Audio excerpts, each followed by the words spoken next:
Hello there guys, and welcome to the channel where today we have two things to talk about. The best and the worst clone legions that we saw during the Clone Wars. I mean, yeah, there's a bunch of legions, some better than the rest, and I guess that's where I got my idea for this video. Whether it was luck or experience, what I want for us to extract from this video is how a legion executed their orders. That's what I mean by saying that talent, luck, and many other factors played a role here. Now, of course, this here is all my opinion, but if you disagree with my two picks or have something to add, please do so. Leave your thoughts down below. It is strange to make this decision because there are so many factors, as I mentioned previously. We are divided just a tiny bit, us Star Wars fans, because many accept canon only, some accept legends only. But here is the problem: when we lean on canon, there just isn't too much material. It is still growing, and I'm sure it will be great and rich in a couple of years. So for that reason alone, I have to exclusively use legends material for this video, guys. Something that I have to get out of the way before we continue: the 212th is immediately disqualified from this video because officially in the Grand Army of the Republic they were listed as an attack battalion.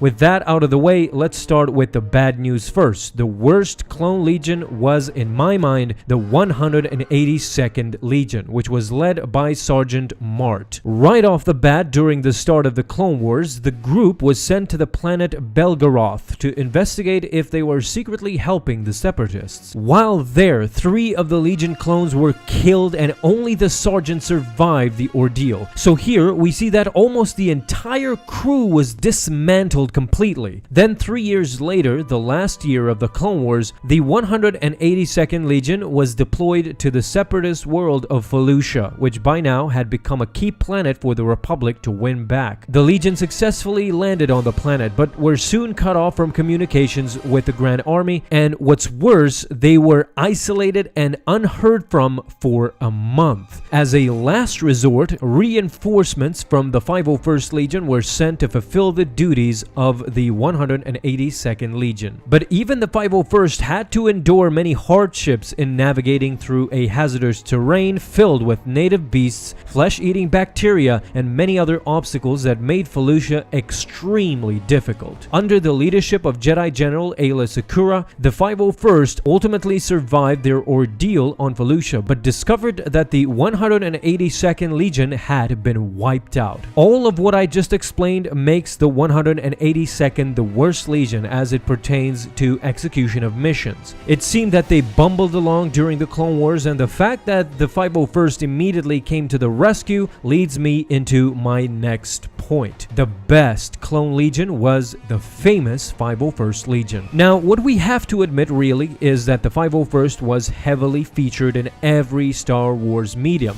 both in the Clone Wars series and in the Battlefront games. The fact that we hold them in such high regard is probably because we mostly feel closer to them than any other legion. However, the results speak for themselves. They were so proficient that it is one of the only legions known to have continued on well after the Republic and into the Imperial days, which then they came to be known as Vader's Fist. Since the first battle of Geonosis, the 501st had gained a reputation for being a vicious and effective fighting force, often being victorious in battle even against overwhelming odds against the Separatists. As the other legions, they started with Phase 1 in the beginning, then moved on to Phase 2 armor with navy blue markings. Their exploits remain famous up until the end of the Clone Wars, including the Battle of Geonosis, the Battle of Teth, and Coruscant. This reputation gave the 501st a lot of credibility, much so than other legions and factions, feared by all,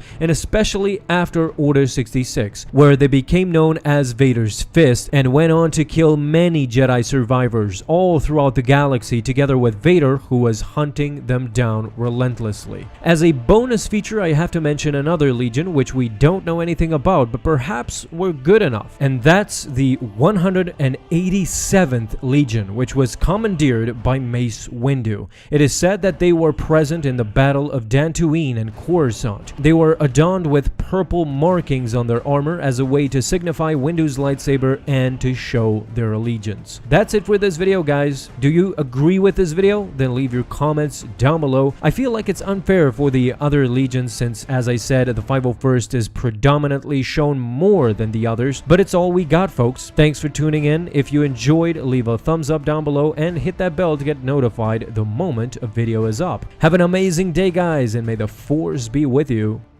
always.